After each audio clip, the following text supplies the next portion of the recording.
In this video, we're going to explore the differences between mindfulness and meditation. So first of all then, let's look at some of the similarities between them. They are very similar. They're both mental exercises, mental processes, and we're generally looking to develop an altered state of consciousness. Now that sounds kind of like a big, fluffy, spiritual word, which it absolutely can be, but it doesn't have to be. So if you think about, for example, if you're in a very anxious state, your thoughts are racing all over the place, you can't really think straight, and then you change that into where you step back, you're calmer, you can make better decisions. Well, that in itself is an altered state of consciousness, right? You've gone from not being able to think straight to being able to think clearly. You change something that's going on inside of your mind. Typically, if we're applying something like meditation or mindfulness to mental health, that's what we're trying to achieve. They're both active processes. There is a thing called trait mindfulness, where you're just a bit more mindful than other people. But generally, when we talk about both mindfulness and meditation, we're talking about an active practice, something we choose to do, an activity that we engage in to develop our mindfulness. And they're both linked to better health. So whether you're practicing mindfulness or whether you're practicing meditation, it's time well spent. It's like doing some exercise, it's like eating right, it is linked to better health outcomes. So let's break them down into their differences then. So meditation, first off, important to note that it does have spiritual roots.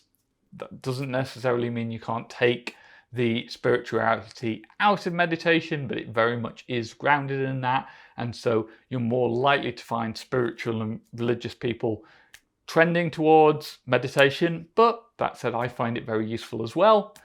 And it's typically done sitting down. If it doesn't have to be, there are things like meditative walking, but generally when we are doing meditation, we take up a sitting posture, and it covers quite a broad range of things we might be trying to do. So for example, we might be doing a loving kindness meditation in which we're attempting to invoke certain emotions. So love, kindness, obviously from the name, things like gratitude, appreciation of others, warmth and good feelings. And then we might have focus, where focused meditation, we're really looking to zone in. So something like a mantra meditation or object gazing meditation, we're really looking to take control of our attention and focus it in. And then we've got open monitoring, which is where we are defocusing our attention and really taking everything in. And this one is very similar, massive overlap to mindfulness, whereas the focus and the loving kindness tend to be outside of the scope of mindfulness. So that's meditation. Now let's look at mindfulness. Well, in some ways, mindfulness is more scientific in that the roots of modern mindfulness came from when Jon Kabat-Zinn took meditation and the techniques being used in Zen Buddhism and made them into essentially a medical treatment, where he started using it at a hospital to help people with pain and long-term health conditions take control of that. Again, that doesn't mean you can't have spiritual mindfulness, because mindfulness has always been a part of spiritual practices, but mindfulness has got a lot more traction in the clinical field because it has been that one step removed.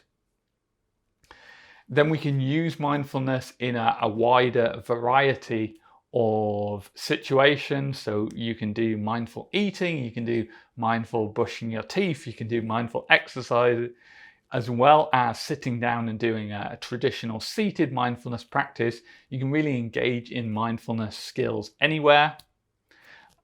But it has a narrower range. So we talked about the way meditation might be invoking emotions, with loving kindness might be about focusing. Mindfulness is more on that defocusing your attention and just really connecting with the present, connecting with that present moment, seeing what's going on now, not trying to direct our attention, but just taking it all in and living in the moment. So there's a brief overview of the differences between meditation and mindfulness. I'd encourage you to try both. Maybe one will work for you better than the other. There is no right or wrong. They're both useful. They both lead to good health outcomes. So it also probably comes down to what are you using it for? If you want to develop more gratitude in your life, you probably want a more meditative practice.